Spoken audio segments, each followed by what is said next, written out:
Salut à tous et bienvenue dans cet épisode sur Vénus en Lion.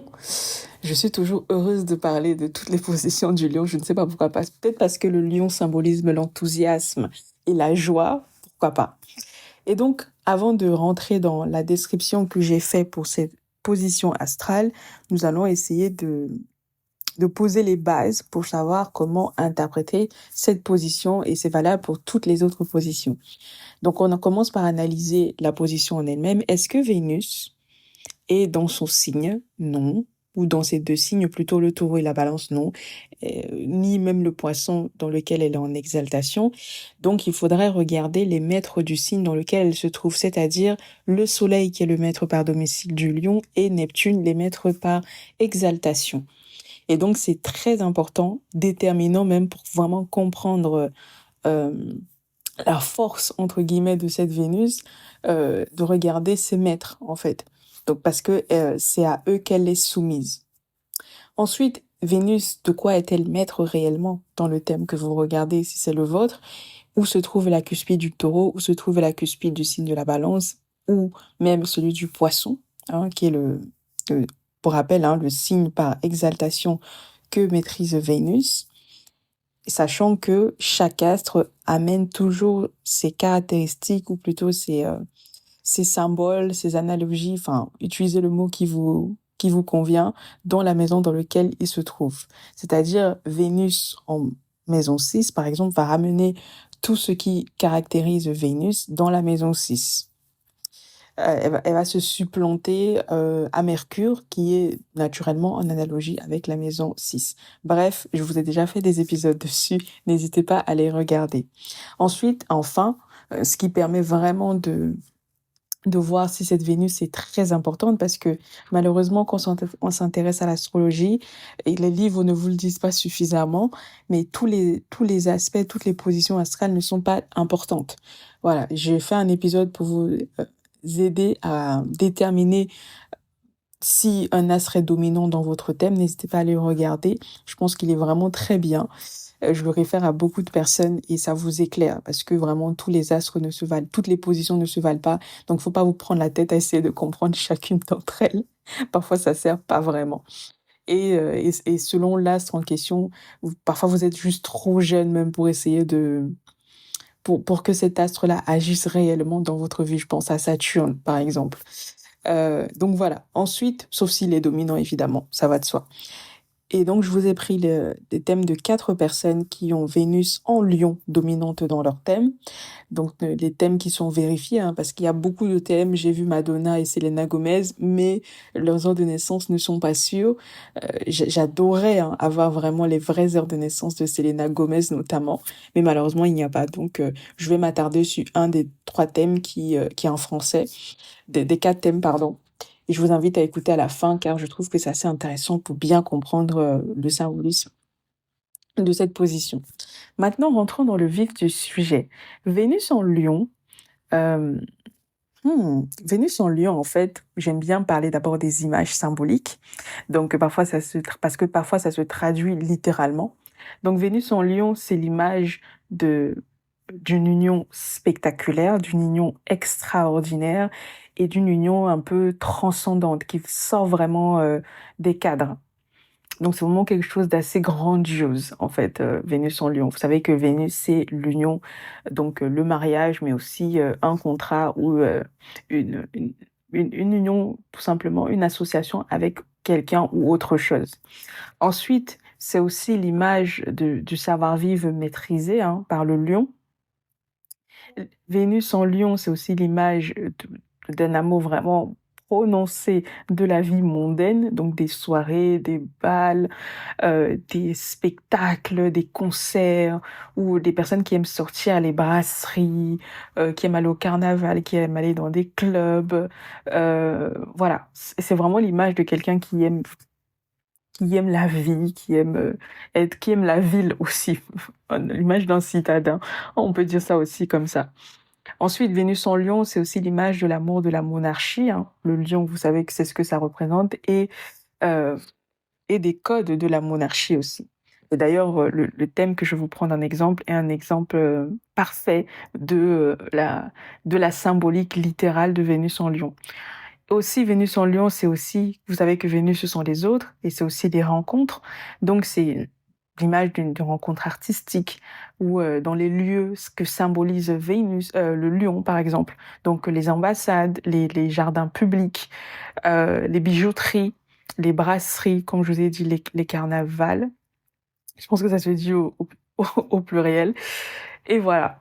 Donc, et aussi tous les lieux artistiques, ça va de soi. Donc, sur un plateau, un plateau télé ou un plateau je pense au théâtre, hein, ou à l'opéra. Voilà, c'est vraiment, d'ailleurs en astrologie horaire, parfois ça permet de situer, par exemple, si on parle d'une personne qui va aller vers une autre personne.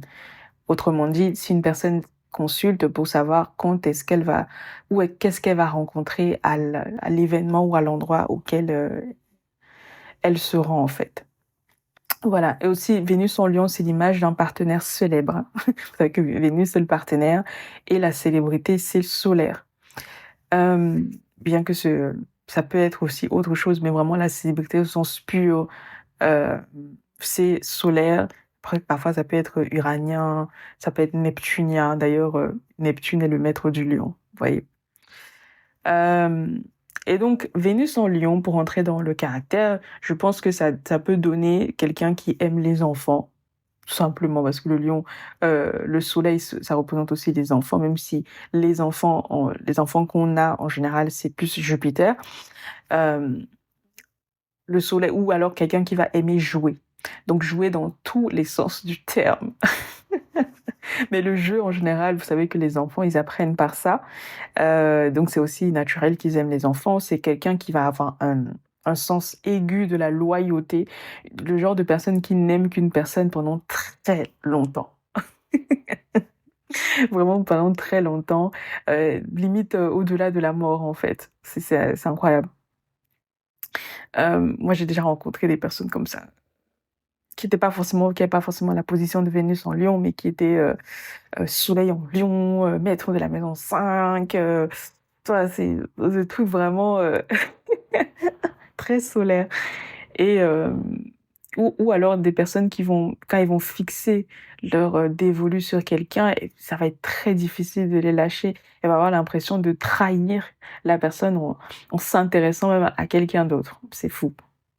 Ensuite, vraiment une image de la loyauté très, très, très ancrée. Donc, évidemment, qui peut facilement vivre des désillusions, ça va de soi. Donc il y a aussi l'image de l'idéal, hein. Vous savez que c'est ça que représente le soleil, qui est assez élevé et donc qui peut mener à beaucoup de déceptions. Donc souvent, la Vénus en Lion, selon les aspects, évidemment, là je parle vraiment de l'amour, hein, et tout ce qui concerne le cœur, car vous savez que c'est ça que ça représente le lion. C'est quelqu'un qui va subir un peu la solitude justement par ses aspirations, qui a du mal à, à accepter les gens pour ce qu'ils sont. Voilà, je pense que ça peut aussi donner ça.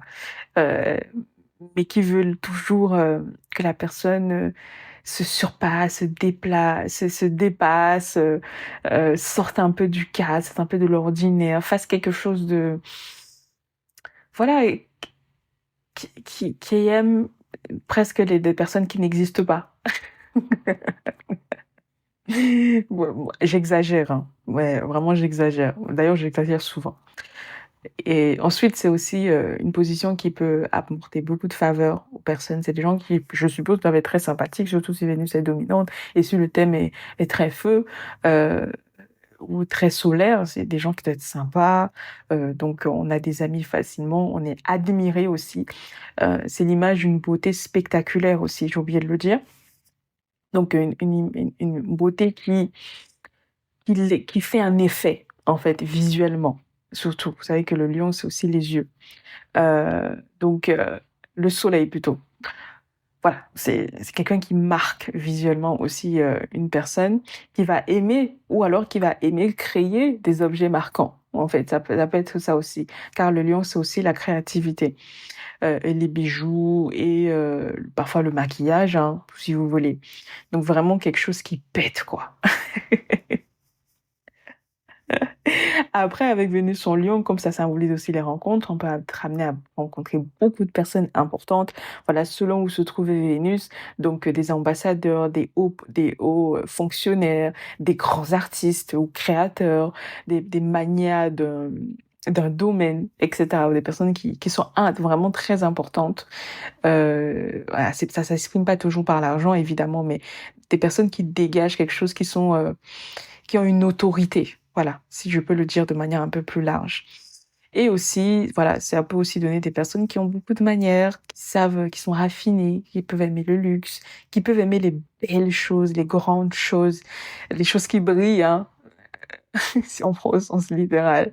Mais aussi les choses qui ont de la valeur et qui en jettent. Voilà. Et enfin, Vénus en Lion, voilà, vous savez que le lion, ce sont les spéculations, les paris. Je pense aux paris sportifs.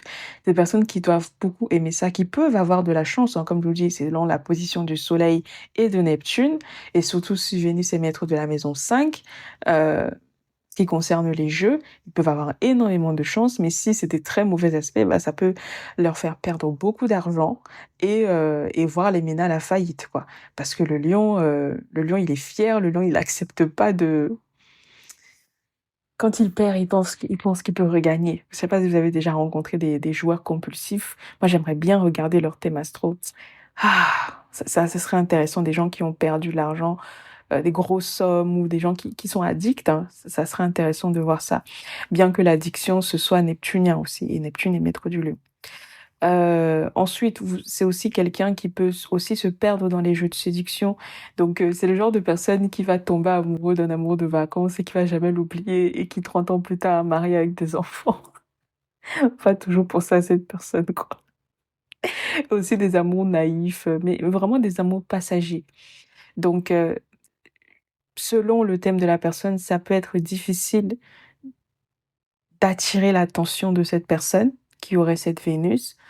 Mais une fois qu'on l'a, on la garde très longtemps, en fait, à l'image de la loyauté que j'ai mentionnée un peu plus tôt. Et aussi, c'est quelqu'un qui s'attache aux gens auxquels il faut pas s'attacher, tout simplement. Et évidemment, Vénus en Lion, vous savez que Vénus c'est l'argent, c'est quelqu'un qui peut perdre de l'argent grâce à une rencontre.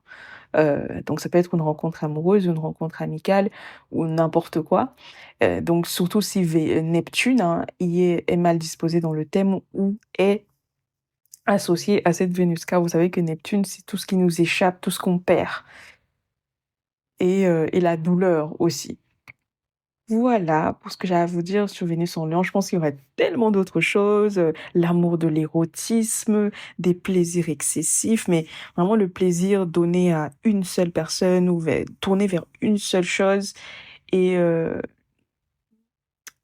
et quelque chose de grandiose et de beau. Et donc, les personnes qui ont, pour terminer, Vénus dominante dans leur thème, j'ai noté Nicole Kidman qui est une actrice. Vous avez Samuel Godwin Jr., qui était, je pense qu'il était producteur de cinéma. Il avait Vénus en Lion. Si je regarde son thème là, il a Vénus en Lion, qui est sur son ascendant, hein, conjointe à Neptune. Vous avez René Le Sen, qui est un philosophe français, a priori, de ce que j'ai vu. Philosophe français. Attendez, je regarde son thème. Il y a Vénus conjointe à l'ascendant. Et enfin, vous avez Jean-Pierre Chalençon sur lequel on va s'arrêter. Donc Jean-Pierre Chalençon sur Google est présenté comme un collectionneur d'objets liés à Napoléon, donc la monarchie, hein, évidemment. Et c'est un conservateur d'objets du passé. Et quand on regarde le thème de Jean-Pierre Chalençon, on se rend compte que non seulement la conjonction de Vénus en Lion sur l'ascendant est exacte, vous avez donc quand on parle du passé, c'est toujours le Cancer, donc la Lune, et parfois Saturne en Cancer ou le Capricorne. Mais c'est principalement la Lune. Et donc, le cancer qui est en analogie avec la maison 4, vous avez dans son thème maison 4, la cuspide de la maison 4 est en balance. Et donc, elle est maîtrisée par Vénus qui est sur l'ascendant. Donc, ça vous montre déjà que c'est quelqu'un qui, quoi qu'on en dise, même si j'avais pas su qu'il était directement collectionneur d'objets d'art du passé, euh, avec Vénus comme ça aurait forcément été quelqu'un qui aime le passé, qui tient à préserver, quelqu'un qui aime l'histoire même en général, euh, et qui est l'histoire liée à l'art ou liée au domaine artistique en général. Et donc vous avez en plus, il est cancer, hein, un degré cancer, donc le signe de la mémoire et du passé. Et vous avez aussi le fait de collectionner quelque chose. Donc la collection même, c'est Vierge, donc c'est Mercure. Le fait de régner par la quantité. Et vous avez Mercure qui est dignifié dans son thème. Et enfin, vous avez le maître de la maison 6, donc Saturne, qui est en taureau aussi, qui lui aussi est soumis au maître de la maison 4. Sans compter la signification de Vénus en Lion qui est littéralement, on valorise la monarchie, on valorise le passé. Donc la monarchie ici, ce serait Napoléon. Donc voilà pour ce que j'avais à vous dire. D'ailleurs, il y a une... Hmm, non, non, je pensais à autre chose. Donc voilà pour ce que j'avais à vous dire sur Jean-Pierre Chalençon, qui est une très bonne image de la symbolique de Vénus en Lion. Voilà, c'est tout pour cet épisode. Je vous retrouve bientôt dans un prochain sur Vénus en Vierge. Je pense qu'on va passer un peu de temps dessus car Vénus en chute ici. À très vite sur Astrobiologist. Bye bye. Et si vous avez d'autres choses à me dire, à rajouter, n'hésitez pas à l'écrire dans les commentaires. Et sachez que jamais je ne parle de vous directement car je n'ai pas vos thèmes devant les yeux. Mais si une image symbolique correspond à ce qui vous arrive, à ce que vous vous reconnaissez, c'est tant mieux. Je suis toujours contente de l'entendre, mais je ne parle jamais de vous directement. Donc, il ne faut pas prendre trop les choses personnellement. Surtout quand c'est négatif, parce que c'est souvent quand c'est négatif que vous le prenez personnellement. Anyway, à très vite.